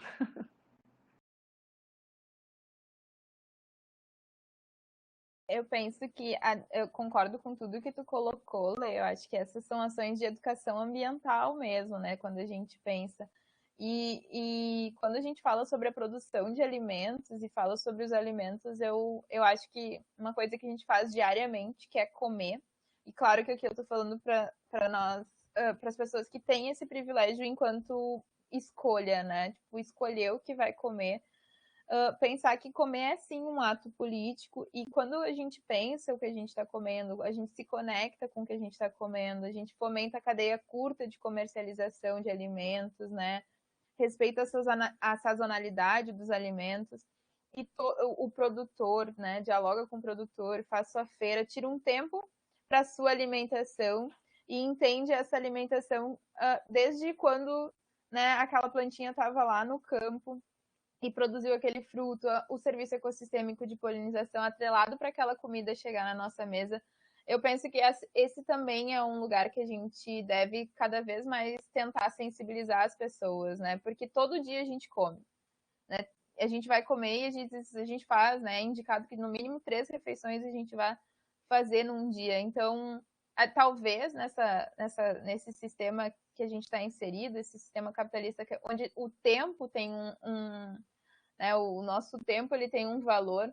Talvez a gente tenha perdido um pouco de olhar para o nosso prato, de olhar aquele prato colorido, né, de pensar o quanto uma alimentação colorida ela tem um serviço ecossistêmico de polinização atrelado, né? Senão a gente comeria só uma alimentação com base nas tonalidades de amarelo e ok, e não tá ok, né? Então, pensar cada vez mais esse lugar de consciência também, né? Então, tomar consciência dessas atitudes e mudar. Eu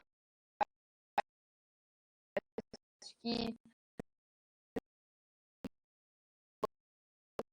mas elas podem ter talvez um temperinho, uma hortinha e começar a pensar de forma sistêmica e ecossistêmica, assim. Eu acho que a alimentação, eu tenho tendido para pensar que a alimentação é um primeiro passo para que as pessoas possam serem acolhidas e pensar de forma mais ecossistêmica, né? Tipo, e eu acho que esse é o caminho de pensar ecossistêmico.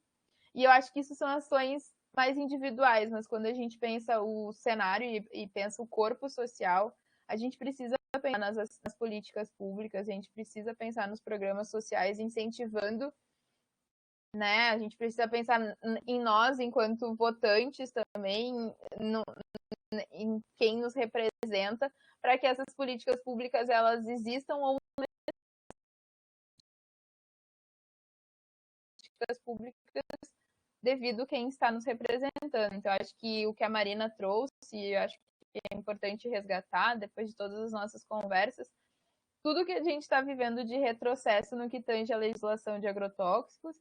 Então, isso tudo está no corpo social, mas no corpo político também. Então, acho que quando a gente pensa macro, é pensar os tomadores de decisão. Eu acho que a academia também tem um papel de interlocução com esses tomadores de decisão. Então, acho que micro, com certeza, a gente tem cada vez mais de desenvolver essa responsabilidade socioambiental, mas também pensar a questão macro, que é a questão do sistema que a gente está inserido. E romper um pouco com isso, que acaba se a gente consegue romper com o modelo agrícola vigente, né? Cada vez mais ter políticas públicas que fomente para uma transição agroecológica, que fomente para a valorização da agrossocio-biodiversidade. Acho que esse é o caminho, mas se a gente pensar num zoom, a alimentação eu acho que é o primeiro passo para esses consumidores demandarem desse mercado que a gente produza de uma maneira diferente, né? Que hoje as corporações produzam de uma outra maneira e repensem essas produções.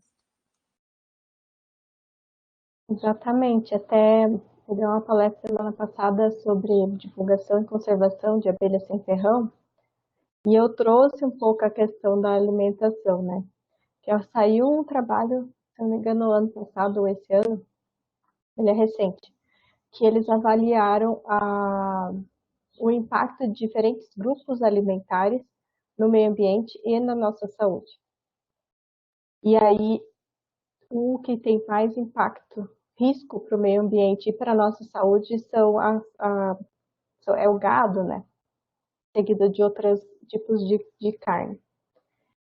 E os vegetais, assim, alguns têm quase nenhum risco.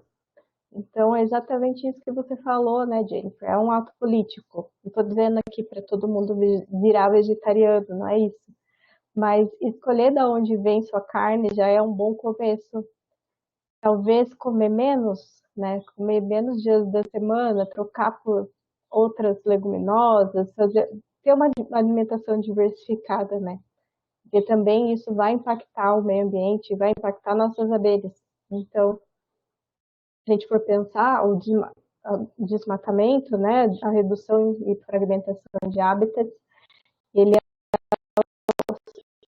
um dos principais, gente, fugiu ele é um dos principais perigos, né, vamos dizer assim, para as abelhas.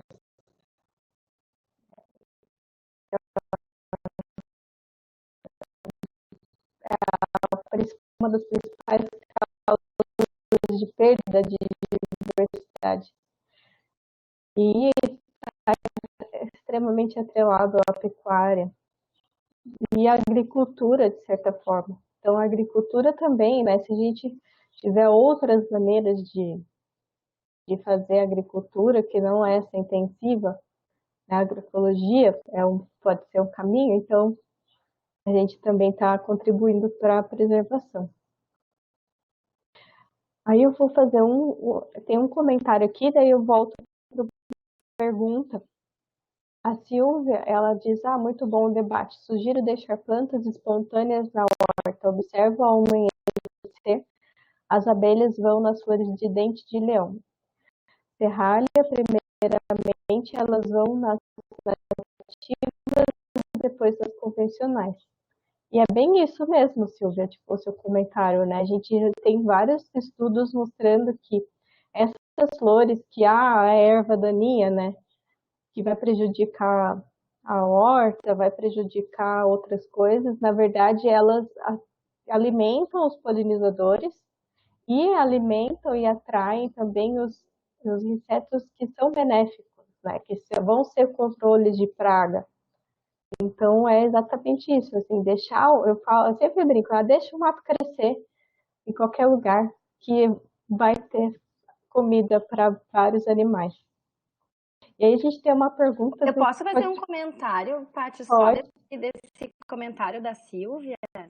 Que uma coisa interessante também, que a gente sempre via, é um exemplo típico, por meu pai, né? Que era sempre coisa, tem que colher, senão vai florescer dentro da horta, né?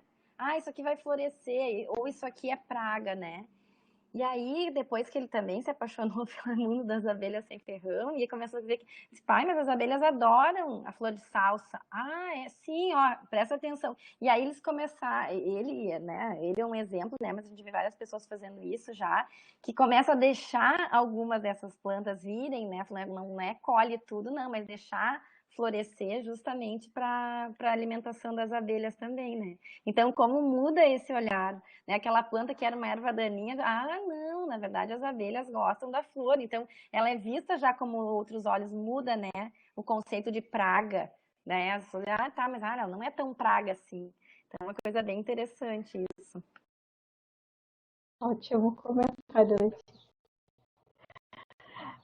O Christian, ele diz, parabéns pelas apresentações. Gostaria de saber se vocês têm informações dos efeitos negativos de produtos utilizados na agricultura orgânica, como extratos vegetais, tipo NIM,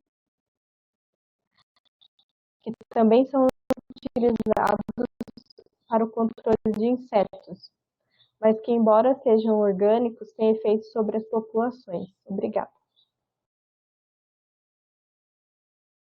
Posso falar? Tu quer falar, Jennifer? Pode falar. Pode falar, Lê. Depois eu falo. Tá, não, o que eu comentar, não sei tanto sobre isso, tá? Mas o que eu vejo, assim, de ler trabalhos em relação a isso, é que ele afeta, o Ninsing, ele afeta as larvas, né, das abelhas, o desenvolvimento das abelhas. Qualquer coisa me corrijam, tá, gurias, se eu estiver errada. Mas o que eu sei dos trabalhos que eu vi em relação a isso é isso, né, que ele desenvolve, então, das abelhas que coletam o néctar ali, o pólen, e eles alimentam quando fazem um alimento larval, então com essas o pólen, o néctar, que tem sim, isso pode prejudicar o desenvolvimento das colônias. Mas o que o pessoal tem falado em relação a isso? Que o problema não é, então, o ninho em si, mas a forma. O que tem que ver não é essa para de usar ninho porque vai matar as abelhas, não. Mas a forma da aplicação. Então, o pessoal fala assim, aplicar, por exemplo, em plantas que não estão com flores, só naquelas plantas que estão realmente com um ataque muito, muito severo, né? Então, aplicar nessas plantas específicas, de preferência no fim de tarde, né? Que as abelhas não vão estar durante a noite ativas, né? Então, que muitos defendem que sim, que ele pode ser usado com parcimônia, cuidando esses detalhes, de quando a flor não tiver, quando a planta não tiver florida e o horário de aplicação. Também só para complementar, tem alguns estudos produzidos olhando o NIM, né? Foram feitos alguns bioensaios pensando a toxicidade dele para apis mellifera e foi encontrado que ele é tóxico, né, para as forrageiras de apis mellifera, tá?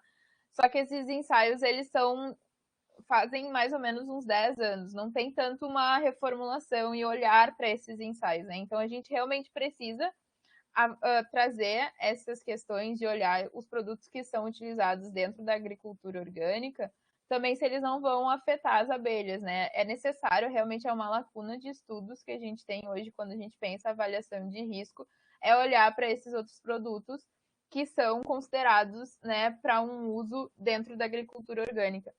Mas de antemão eu acredito que esse é ponto de quando a gente vai usar qualquer coisa no campo, pensar não aplicação nas horas ativas das abelhas, né? Às vezes tem produtores que aplicam bem no horário do meio-dia, então esse é o pior horário para se aplicar qualquer produto, né? Seja ele causador de mortalidade ou de algum efeito, esse não é um bom horário para aplicação.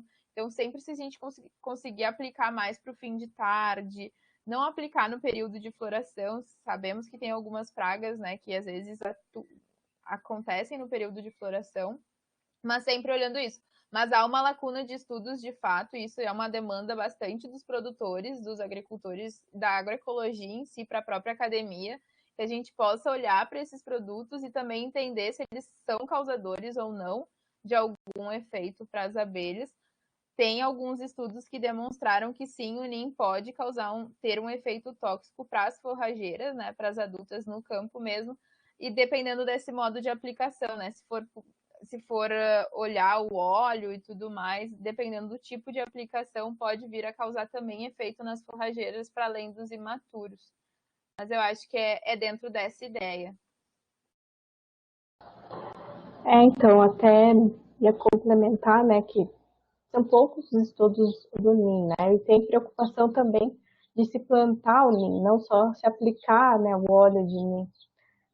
No Nordeste se utiliza muito, né, na arborização urbana.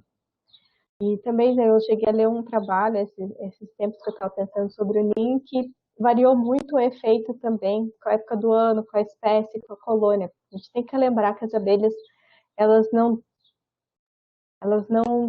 são muito, elas são diversas geneticamente, né? É como a gente, né? Por que um fica doente, pega gripe e o outro não? Então, assim, esse efeito precisa ser melhor avaliado. E lembrar, né, que não é porque é natural que não faz mal. A gente tem mania de falar assim, não, pode tomar isso que é natural, mas a gente tem que lembrar que não é assim, né? Porque as coisas que a gente toma que não são naturais, que são que vêm da indústria farmacêutica, né? Os remédios, eles vieram de princípios ativos que eram naturais. Que vieram de uma planta, que vieram de alguma coisa, né? Muitos deles são. Então, realmente, eu acho que fica aí um bom recado aí para quem vai financiar pesquisas, porque a gente tem que financiar pesquisas para saber o efeito desses produtos também, né? A Silvia ficou contente aqui, que lindo, eu deixo as espontâneas até ter sementes, elas caem e ficam no solo e no outro ano nascem novamente. Por exemplo, a Maria Pretinha ainda faço geleia da frutinha. Sim, né? Tem as plantas não convencionais, né? Alimentícias não convencionais que a gente também precisa aproveitar, né? Muito bem. Fiquei feliz de ouvir esses comentários da Silvia. A gente tem duas perguntas que vieram do YouTube, na verdade, comentários, né? A Joyce, ela fala muito bem colocado, Jennifer. Acredito que seja importante pensar como estamos nos alimentando, de onde vem esse alimento e também é importante pensar no espaço da cozinha. Que a cozinha não seja mais um espaço onde só cabe a mulher cozinhar, mas que seja um espaço de todos e de conexão com o que estamos ali comendo e como estamos preparando esse alimento. Bem colocado. Eu achei legal que se complementa também com o que a Silvia falou ali, né? E com o que a Jennifer falou também, né? Essa questão da Maria Pretinha, isso que às vezes é mais espontânea, que às vezes como praga, mas daqui a pouco as abelhas vão, né, nas flores, então alimento para as abelhas, e aí ela pode inclusive fazer uma geleia, nunca vi, Silvia, fiquei bem curiosa, geleia da Maria Pretinha, fiquei curiosa para provar, deve ser uma cor muito bonita e deve ficar deliciosa. Então, como a gente poder pensar nessas alternativas, assim, achei muito, muito legal os comentários.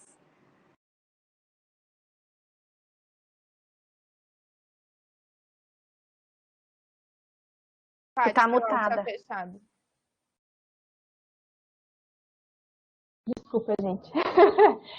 Não, eu fui procurar aqui no Google qual era a Maria Pretinha.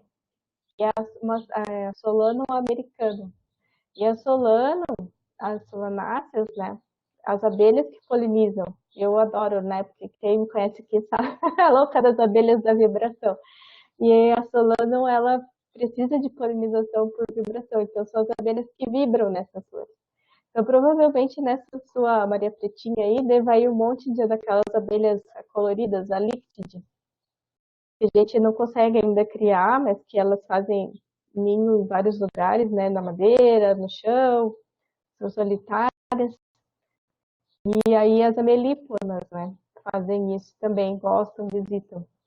Então, muito bem, que também eu já tinha visto essa planta, mas não sabia que chamavam popularmente Maria Pretinha. Achei interessante de ver que pode comer. Também fiquei curiosa, Letícia, da geleia. Mas a gente tem também essa coisa das solanáceas às vezes serem um pouco tóxicas, né? Mas o tomate também é uma solanácea, então dá para comer várias. Então eu acho que eu nunca provei. Mas uma vez me falaram, se passarinho come, dá para provar, pelo menos provar. Fiquei bem, bem curiosa. Então, tem o Juá, que eu acho, não sei qual solano é, que daí parece que é tóxico, né? Até as pessoas não gostam, que pode ser tóxico para o gado, se não me engano. Mas enfim, mas essa Maria Pretinha aí, se tiver certeza que é ela, dá para provar. Tá passando o carro agora para vender melancia. Também vou sair ali e falar, moça, sabia que melancia precisa de abelha? Olha lá, a Silvia falou que erva moura. Vai nela, abelha solitária, a toda verde, muito linda. Meninas, vocês querem fazer mais algum comentário?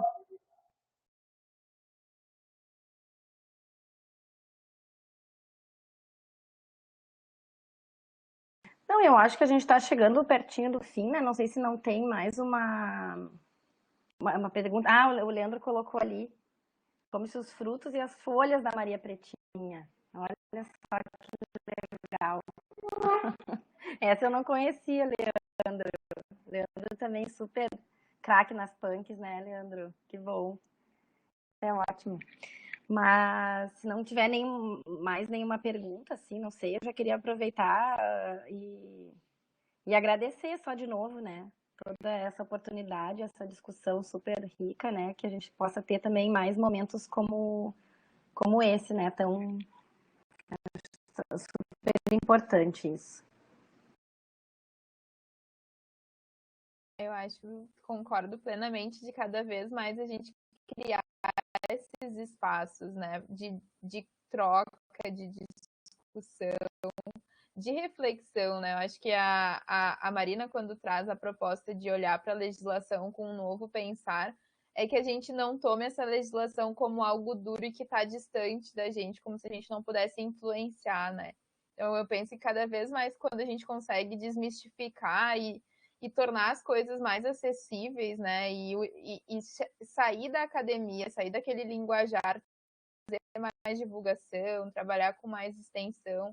Acho que a lei resgata tantas ações de extensão e de educação ambiental que são tão ricas, né? E aproximar esses atores para que a gente realmente, de forma ecossistêmica e sistêmica, consiga mudar o cenário, porque não é um cenário que a gente está lutando contra alguém, né? É o meio, nós somos parte do meio ambiente, e esse meio ambiente é a nossa casa. Então, ou a gente luta cada um pouquinho por ela, ou realmente a gente vai estar perdendo esse lugar onde a gente vive e também que nos alimenta, né? Eu acho que esse momento de pandemia nos fez refletir muitas vezes as relações desarmônicas que a gente está cada vez mais estabelecendo com a natureza, né? E nós somos só mais uma espécie.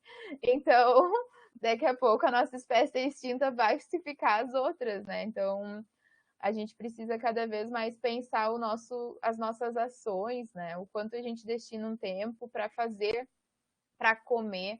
Eu acho muito importante, e aproveitando que a gente tem um tempinho, resgatar isso que a Joyce trouxe, pensando o recorte de gênero, né? A gente não tem como descolar a questão da alimentação, que é vista quanto cuidado, e quanto cuidado é visto como um papel da mulher, né, dentro da ideia de gênero. Quanto a gente precisa romper com isso também, né? Romper com esses recortes de classe, de gênero e de raça que estão presentes nas nossas discussões e que devem cada vez mais ser presentes nas nossas discussões para que a gente consiga romper com esses paradigmas e que comer deixe de ser um privilégio, escolher o que a gente vai comer e poder pensar, tirar um tempo para pensar tudo isso que a gente julga tão importante, de um privilégio, que isso realmente possa ser um direito, né? Dentro do direito humano à alimentação adequada, será que isso realmente é um direito de todos, né? A segurança alimentar dentro do que a gente tem de lá, tá, as 2.000 quilocalorias que é indicado. Mas como que é a qualidade disso, né? Qual que é, de fato, a agrossocio-biodiversidade que está interagindo? Quais são esses alimentos que a gente está comendo? Da onde eles vêm? Será que a gente está usando as punks? Será que a gente está pensando nas plantas nativas, nas frutas nativas? Eu acho que cada vez mais a gente vai conseguir refletir isso se a gente tornar mais publicizado esses espaços, né?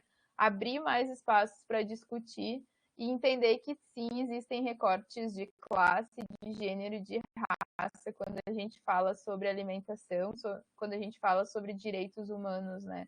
Eu acho que quanto mais a gente disseminar isso, e se cada um aqui, nós somos hoje 20, mais quem está olhando no YouTube, multiplicar isso, é uma sementinha que a gente plantou para cada vez mais sensibilizar as pessoas a parar e pensar e refletir, e que nós possamos nos tornar seres mais críticos, né, em todos os lugares, pensando que somos atores políticos sempre, sim.